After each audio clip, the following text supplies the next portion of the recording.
Chilling murder investigation, Bernadette Walker's disappearance secrets. Some situations are so dismal they cut right to the bone, provoking unsettling questions about who else could be trusted in this world. Your best friend, partner, or maybe your mom? After all, thinking about the mother's love, she's supposed to have your back when it matters most. But before you make any assumptions, you must hear Bernadette's story. This isn't just the narrative of a mother's betrayal. Oh no, it's much darker than that. It's a chilling tale that will leave you on edge, with your heart racing, making you question how well you truly know those you claim to love. Bernadette was a young teenager who was full of life. Her hobbies surrounded the arts. She majored in photography at Peterborough College and enjoyed knitting, a skill she learned from her grandmother. Friends described her as jovial and welcoming. They even nicknamed her Bee. However, most of her acquaintances were online. Well, jovial to friends, but strange at home. This begs the question, what happens when she's with her family? Bee wasn't different at home. She was a young girl with 9 siblings. That might shock you. Her mother, Sarah Walker, married her biological father, but left him. The reason behind this separation wasn't open to the public. At this time, Bee already had 4 siblings. Thus, Sarah had 5 children with her first husband. A pretty big family. Notwithstanding, Sarah wasn't satisfied yet as she later ventured into several romantic relationships. Many wondered why. Was it the desire for more children or the companionship of a man? Unfortunately, her cravings for love and affection will lead her down a terrifying path where lives would be the price. Bernadette was just a toddler when Scott Walker came into the picture. In 2006, Walker and his wife lived next door to Sarah and her kids in Milnthorpe Lane, Wakefield. Sarah saw him as a man of integrity and great values, and she did everything possible to begin a secret affair with him. Unknown to her, Walker may have looked like an angel, but he was actually a real demon. Their affair began while Sarah was pregnant with her 6th child, clearly from an unknown man. Perhaps she needed support, and Walker happened to be available. But for how long would he truly help? You must be wondering how Walker's wife was coping with the affair. Well, she was happy. Jill, to whom Walker was legally married, knew of her husband's escapades with Sarah, but did nothing to stop them. Why? She was desperate to escape. But why would a wife want to leave her husband? Is it because he's unfaithful? Absolutely not. So to her, Sarah was the perfect distraction. Walker was a violent man. However, this wasn't open to Sarah, who still saw him as an angel. What a dramatic irony. In a bitter revelation, Jill called Walker a very terrifying, evil man who tore her life apart before moving to Sarah. She also called Walker a highly sexed man who forced her to have intimacy with him, verbally abused her, and threatened to kill her before she fled. Jill was 39 when she met Walker, who was working away from home in August 2004. The son of a building inspector, he worked as a glazier, a locksmith, and an odd-job man, but was often unemployed. He was different, she said, not overly charming and smarmy, but very polite and thoughtful. 7 weeks later, he'd moved in with Jill and her 2 teenage sons. Soon, his possessive and controlling behavior emerged. He would drive me to work and question if I was truly going there. Whenever we encountered a man I knew, he would grill me about any past intimacy. Although he never physically harmed me, he frequently threatened to slit my throat or set me on fire. This created a constant sense of fear. I felt trapped and afraid, unsure of what he might do next. It wasn't just the threats, but the psychological control that left me in a state of anxiety every day. This was the same man Sarah was romancing. Will he reveal his true colors to Sarah and her kids? Why were they even named Walker? Remember, Sarah had romantic relationships with several men and had kids with each of them. But when she met Walker, she decided this would be her last. Thus, she named all her kids after him through a deed poll, even though they were not legally married. While living with Walker, Sarah had 4 more children, making 10 kids in a 5-bedroom house. This raises questions about Sarah's affection for her children. How did she cope with that number of kids? Did she have the time to support them emotionally? How much of a mother could she possibly be with several kids to care for? In the midst of it all stood Bee. Though a teenager, she knew she needed to care for herself and 4 more siblings. One can only imagine the psychological stress the young girl must have gone through. However, this was the life her mother had chosen to live. And as a key character in her mother's story, she can't leave suddenly. She had to face the reality of a large family and, surprisingly, more. But then something unexpected happened. In a twist of events, Bernadette disappeared into thin air on July 18, 2020. How? Where? What could have happened? These were the questions on everyone's lips. Before we continue, please take a second to like, share, and subscribe. It will help more people hear stories that matter, stories people are too scared to talk about. Bernadette's disappearance became a hot topic immediately after it was announced. Her friends were more surprised as she didn't sound afraid during their last discussion. Her siblings couldn't decipher the situation as she didn't sound worried about anything. So what could have happened? The police swung into full action, combing Peterborough and its environs in search of the young teenage girl. Her mother had informed them of her sudden disappearance on July 21st, 3 days after she went missing. However, she was nowhere to be found. No one knew her whereabouts or what happened to her, except for two people. According to Sarah's call to Cambridgeshire police, she described how her daughter ran away on Saturday lunchtime, going on to explain how she knew where she was until she stopped messaging. She went on to explain that she gave her daughter the day to stew it out a bit, as it's not the first time she's done it. But she then became aware of the fact that she was not where she told Sarah and Scott she was. Describing the chain of events, Sarah Walker said she had seen her last on July 17th, before she went to her grandparents', and Scott had picked her up the next day on July 18th. She explained how she apparently jumped out of the car and ran off in the Mount Stephen Avenue area of Peterborough. Sarah then said Bernadette hadn't said where she was going, explaining there had been a row, which was why the teenager had gone to her grandparents' home. In the call, Sarah explains how Scott had told her they could go home and talk things over, when she apparently replied, "I'm not going home, I've told you," before she got out and ran. When pressed on the fact that she had initially told the police call handler that she knew where her daughter was, Sarah said she had received a message from her daughter saying she was at an ex-boyfriend's. However, Sarah admitted to police that she had not been in contact with the ex-boyfriend or his parents. She explained that one of her sons had messaged the ex-boyfriend, asking him to pass along a message to Bernadette to call her mom, as the pair had just been communicating through text messages. However, the ex replied, questioning why he was being asked to pass along a message to her, saying, "No, she's not actually here. What's going on?" During the call, Sarah goes on to explain how she then tried one of her friends, whom she described as her next port of call. When she was told her daughter was not there either, she decided to contact the police rather than going knocking on people's doors. After explaining the series of events, Sarah Walker tells the call handler, "In hindsight, I wish I'd phoned you guys a bit sooner, but I didn't want to push her away. I don't know, it was a stupid idea." As the call operator takes more details about Bernadette, she can hear Sarah asking what she said when she got out of the car. Immediately, the call operator requested to know the answer, to which Sarah replies, "I wasn't there, but her dad had said something along the lines of, 'You need to apologize to your mom when we get back. You can't be having an attitude,' and things like that." And she said, "I'm not going home."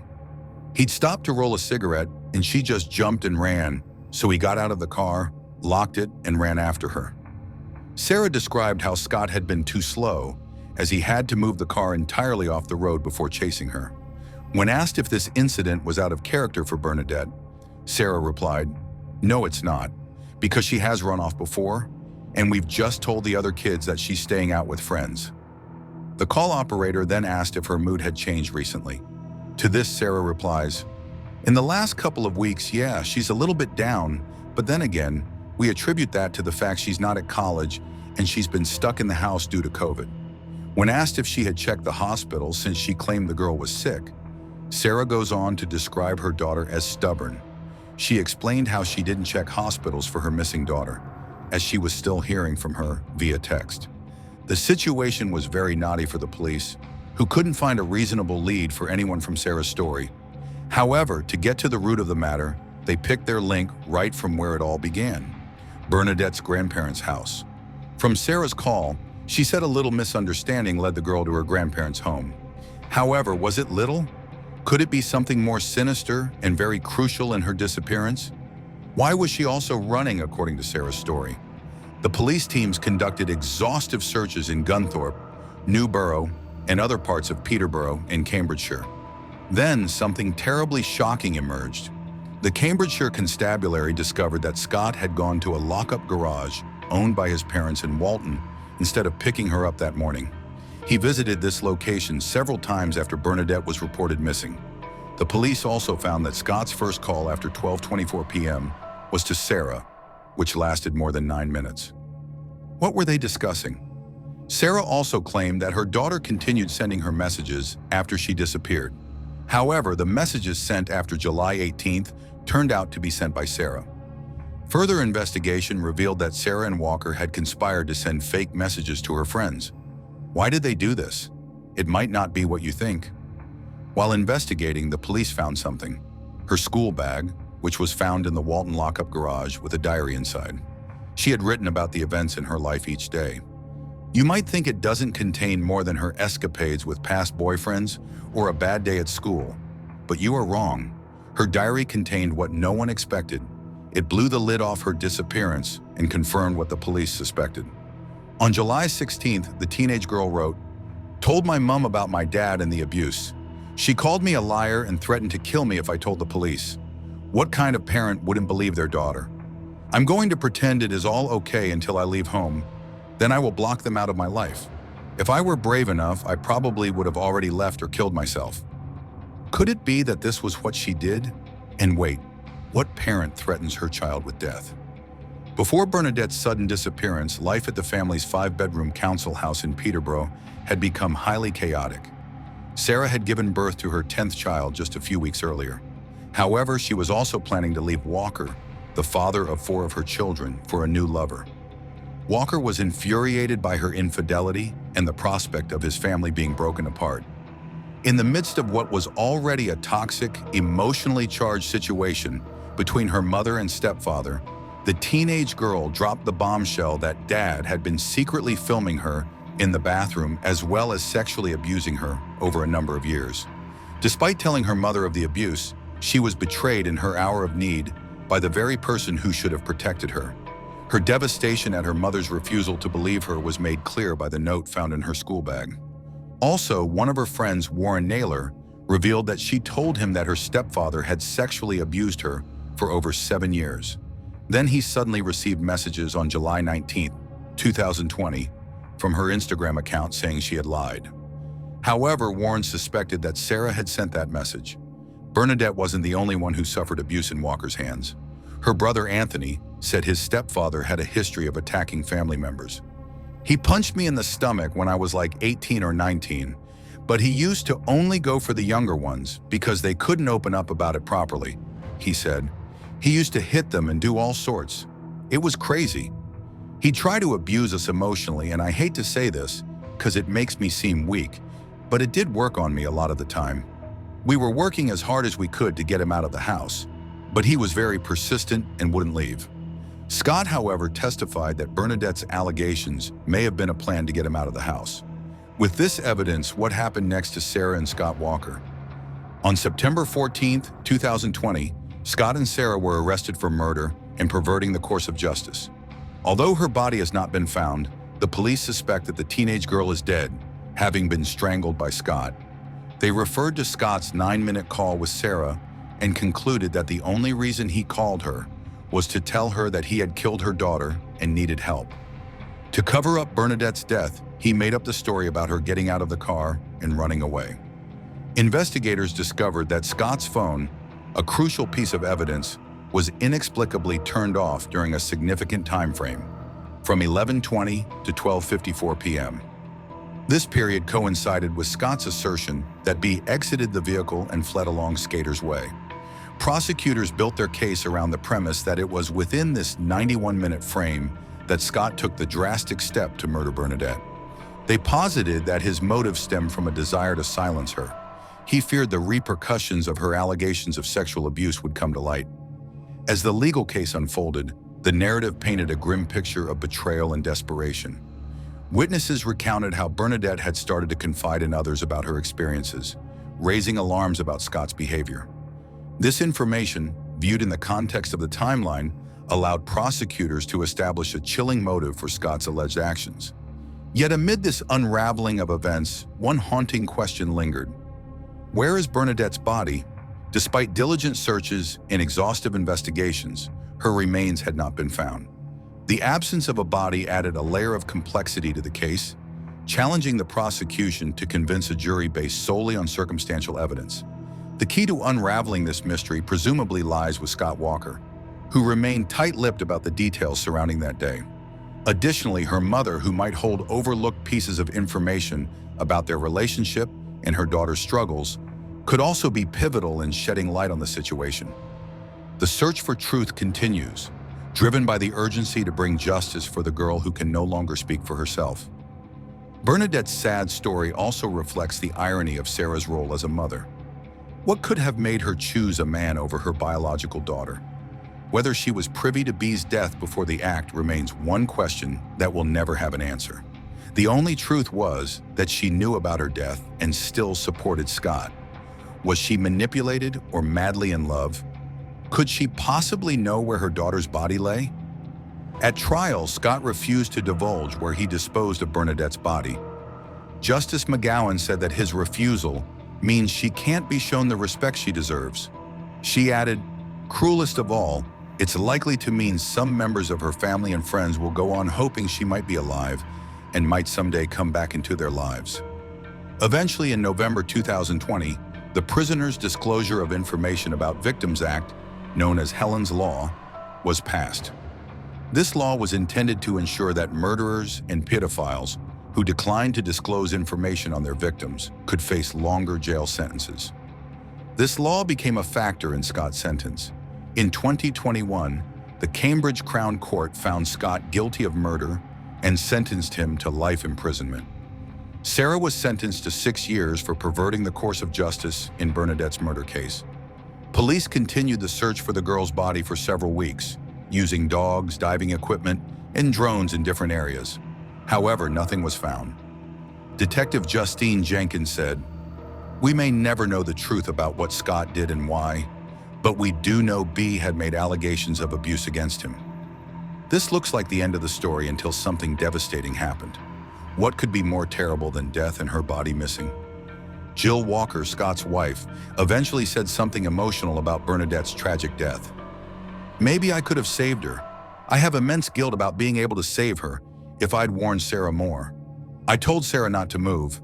I told her he would alienate her from her innocent girl who has shaken my world to the core.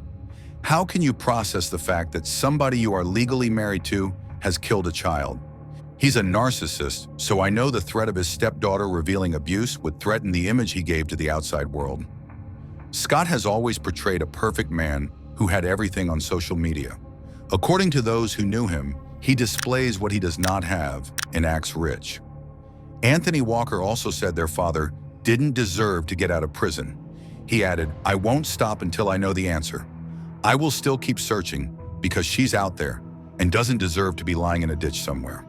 While everyone may focus on Scott, there's a darker side to his story. This wasn't his first time.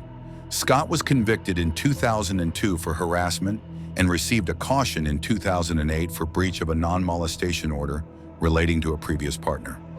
Also in 2012, he was arrested for assaulting a boy, prompting an investigation by social services. He also attacked his partner, Sarah. This came to light through Anthony's testimony. He said, "One time when I was younger, I walked in on him with a knife on my mom's arm, and it was cut all the way down. I called the police, but he took the phone off me," he said. In court, the jury heard that Sarah Walker told detectives Scott Walker had sexually assaulted her, but there had been reports of such attacks much earlier.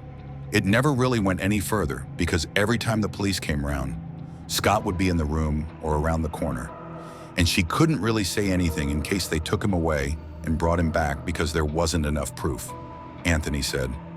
In May of the previous year, Cambridgeshire police received a report from a third party concerning allegations of domestic abuse and historical incidents of abuse.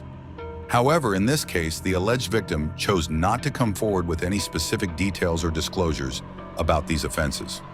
After reviewing Scott Walker's background, The police concluded that none of his prior convictions warranted any immediate safeguarding measures from a law enforcement standpoint. This decision, made under the belief that there was no immediate threat, might now be viewed through a different lens.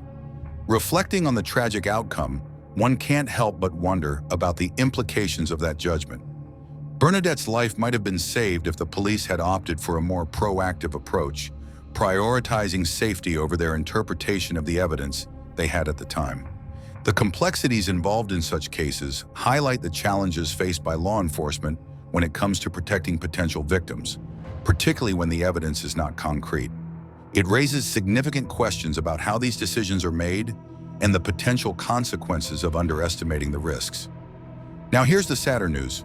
The only man who knew the way to Bernadette's unmarked grave is dead. Scott Walker passed away on December 22, 2023, at HM Prison Full Sutton. With Scott dead, will Bernadette's case ever have a closure? Also, Scott's death wasn't completely natural, as he was only 53 years old when he died. Could there be something darker at play?